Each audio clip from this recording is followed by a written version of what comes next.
बिस्मिल्लाहिर्रहमानिर्रहीम, अस्सलाम वालेकुम। मैं हमज़ा अज़ीज़ ख़ान हूँ, the team real estate and builder Islamabad से। आप मेरा यूट्यूब चैनल देख रहे हैं। थोड़ा सा इंतज़ार आपको करना पड़ जाता है मेरी कुछ ज़ाती मसरूफियात की वजह से, और सबसे पहले इंतज़ार करने का शुक्रिया।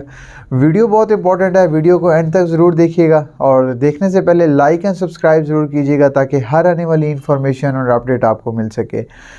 रियल स्टेट सेक्टर में पिछले 1 से 1.5 साल के अंदर अंदर बहुत से बेशुमार लोग मेरे सामने ऐसे हैं जिनको रियल स्टेट सेक्टर्स में बहुत ज़्यादा नुकसान हुआ है। बहुत से लोग डिस्कस कर रहे होते हैं कि यार मुझे इस सोसाइटी में नुकसान हो गया, मुझे इस प्लॉट्स में नुकसान हो गया, और मुझे मेरे साथ चल रहा है, मैंने इधर इन्वेस्ट किया था, मुझे इस जगह पे नुकसान हो गया। लोगों की आप मार्केट में होते हैं तो बहुत सारी बातें सुनते हैं मार्केट में, लेकिन ये चीज़ भी बिज़नेस का ऐसा है। देखिए, बिज़नेस जब आप कर रहे होते हैं आपको फ़ायदा नुकसान दोनों सोचना पड़ता है, और दोनों बिज़नेस के साथ साथ चल रहे होते हैं।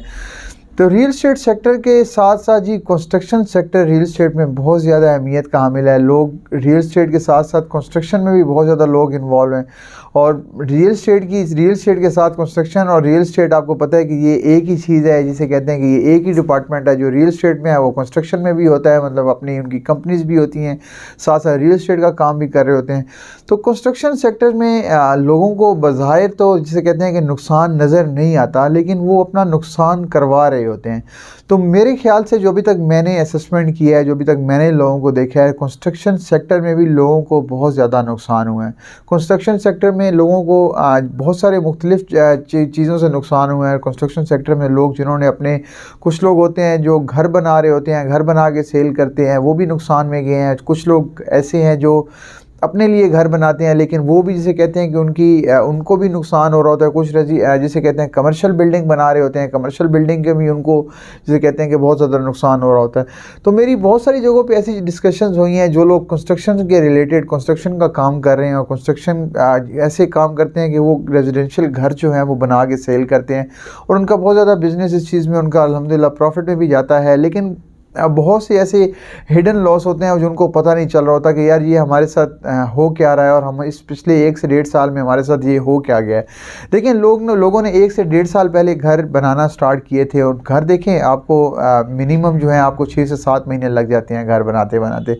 आप 5 मरला का बनाते हैं, 10 मरला का बनाते हैं, मिनिमम मैं बात कर रहा हूँ, आपको 6 महीने 7 महीने लग ही जाते हैं। लेकिन उस टाइम कंस्ट्रक्शन रेट क्या था और आज कंस्ट्रक्शन रेट क्या है? आप सीमेंट की बात कर लेते हैं। सीमेंट बैग जो है वो 1 साल 1.5 साल पहले जो है 700 750 के लगभग था, और लेकिन अब जो आज का रेट है वो तकरीबन 1000 प्लस का रेट है। तो इस लिहाज से लोग जो है अपना प्रॉफिट, लेकिन लोगों ने पुराने रेट पे घर बनाए हुए होते हैं, लेकिन वो जब पुराने रेट पे घर बना के जब सेल कर रहे होते हैं, वो जिनको 5 लाख 7 लाख 8 लाख रुपया बच रहा होता है, तो उस 5 7 लाख 8 लाख रुपए को वो प्रॉफिट समझ रहे होते हैं कि जी हमें प्रॉफिट है, लेकिन वो अपनी कंस्ट्रक्शन कॉस्ट को नहीं देख रहे होते कि आज की कंस्ट्रक्शन कॉस्ट हमारी क्या है। आज की कंस्ट्रक्शन कॉस्ट को वो काउंट करें तो उनका घर जो है आज की कंस्ट्रक्शन कॉस्ट पे लॉस में जा रहा होता है, और उनको इस चीज़ का पता नहीं होता। लेकिन वो ये है कि जैसे ही घर को सेल करते हैं 7 से 8 लाख कमा लेते हैं, और 7 से 8 लाख कमा के कहते हैं कि जी हमने घर में अच्छा भला प्रॉफिट लिया, अल्हम्दुलिल्लाह हम प्रॉफिट लेके जी हम साइड पे हो गए और हमें ये घर प्रॉफिट में मिला। और फ़ायदे में कौन रह जाता है? और जिन लोगों ने घर उनसे परचेज़ किया हुआ होता है, जिन्होंने परचेज़ किया हुआ होता है वो लोग ज़्यादा फ़ायदे में रह जाते हैं, और जो लोग सेल कर रहे होते हैं वो लोग नुकसान में चले जाते हैं। क्योंकि जब वो नेक्स्ट अपना घर बनाने लगते हैं, जिस जगह पे जिस कीमत में वो घर इन्होंने सेल किया हुआ होता है, उससे 12 से 15 लाख रुपए उनका ज़्यादा लग रहा होता है अगले घर के अंदर। तो ये चीज़ होती है कि जो चीज़, क्योंकि आज के दिन में जो लोग ज़्यादातर जो लोग इस मार्केट में कर रहे हैं, वो लोग ख़ुद घर नहीं बना रहे। वो लोग किसी पुराने जो 1 1.5 साल पहले जिन्होंने घर बनाना स्टार्ट किया हुआ था, वो उन लोगों से परचेज़ करें, क्योंकि उनको कंस्ट्रक्शन कॉस्ट जो है कम पड़ी हुई है, और आज की कंस्ट्रक्शन कॉस्ट जो है वो ज़्यादा है। तो लोग ज़्यादातर इसको प्रेफर करते हैं कि हम जो लोगों ने पहले घर बनाया हुआ हम उनसे परचेज़ कर लेते हैं, ना कि हम अपना घर बनाएं। आज अगर हम अपना घर बनाते हैं, अपना घर बनाने हमें ये चीज़ महंगी पड़ेगी।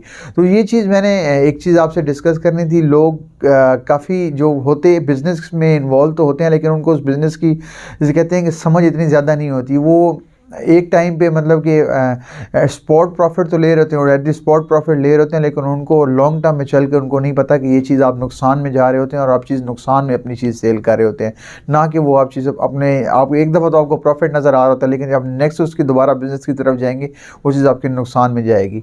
तो बहुत ज़्यादा लोग ऐसे मैंने देखे हैं जिनकी कंस्ट्रक्शन की वजह से, कंस्ट्रक्शन कॉस्ट बढ़ने की वजह से उन्होंने अपने घर रोक दिए हुए हैं, अपने घर वो नहीं बना रहे। वो कहते हैं कि कंस्ट्रक्शन कॉस्ट बहुत ज़्यादा बढ़ गई है, लोगों ने अपने घर जो है हैं जिसे कहते हैं कि अब बनाना छोड़ दिए हैं। लोग कहते हैं कि नहीं, जब तक अब कंस्ट्रक्शन कॉस्ट जो है कम नहीं आएगी, नीचे नहीं आएगी, क्योंकि बहुत सारे ओवरसीज़ पाकिस्तानी जैसे हैं और जो बहुत से पाकिस्तान के लोग ऐसे हैं जो कहते हैं अब दोबारा जब कॉस्ट नीचे आएगी सीमेंट बैग की, आप स्टील की बात करें, स्टील का जो टन जो है वो नीचे आएगा, उसका जो टन या केजी का रेट नीचे आएगा, तब हम कंस्ट्रक्शन दोबारा स्टार्ट करेंगे। बहुत से लोग जो इस बिज़नेस में इन्वॉल्व थे उनके साथ भी उनको भी नुकसान हुआ है और उन्होंने अपनी जो है ये अपनी बिल्कुल ये जो अपनी कंस्ट्रक्शन थी बिल्कुल छोड़ दी है कंस्ट्रक्शन करना। तो मैं लोगों को ये थोड़ा सा बिज़नेस का तरीका सिखाना चाहता कि बिज़नेस आप करते हैं, लेकिन वो जब आप करते हैं तो आज के रेट को लाजमी काउंट कर लिया करें कि आज के रेट के मुताबिक हमारे घर किस रेट पे बने और हम किस किस साइड से नुकसान करें और किस किस साइड से हमें प्रॉफिट हो रहा है।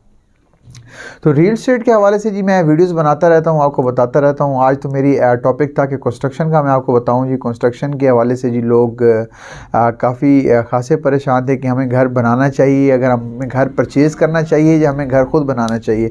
तो मेरा उनको मशवरा यही है कि आप घर परचेज़ करेंगे। जिन्होंने पुराने घर स्टार्ट किए हुए हैं वो लोग सेल कर देते हैं और वो घर आपको फिर भी जिसे कहते हैं कि कंपैरेटिवली जो होता है बेटर होता है। आपको उस घर की जो जिसे कहते हैं कि अगर आप उसको देखें, अगर आज के घर अगर दोबारा आप खुद बनाते हैं वाला घर तो आपको ज़्यादा महंगा पड़ेगा, लेकिन आप किसी से परचेज़ कर लेते हैं, अच्छे रेट पे परचेज़ कर लेते हैं, उसको अगर कंस्ट्रक्शन कॉस्ट पुरानी पड़ी हुई होती है, अगर वो आपको रीज़नेबल रेट पे दे देते हो आप किसी से परचेज़ कर लें। ना कि घर आज के रेट के जो कंस्ट्रक्शन कॉस्ट जितनी बढ़ चुकी है, आज के रेट के मुताबिक अपना घर बनाना लोगों के लिए बहुत मुश्किल हो गया। और मेरा मशवरा यही कि घर आप परचेज़ किया करें कभी भी। अभी इस साल डेढ़ के अंदर तक घरों की प्राइसेस ठीक हैं, लोगों के घर सेल भी नहीं हो रहे, लेकिन सेल हो भी रहे हैं तो उनके बड़े ही रीज़नेबल रेट्स पे सेल हो रहे हैं।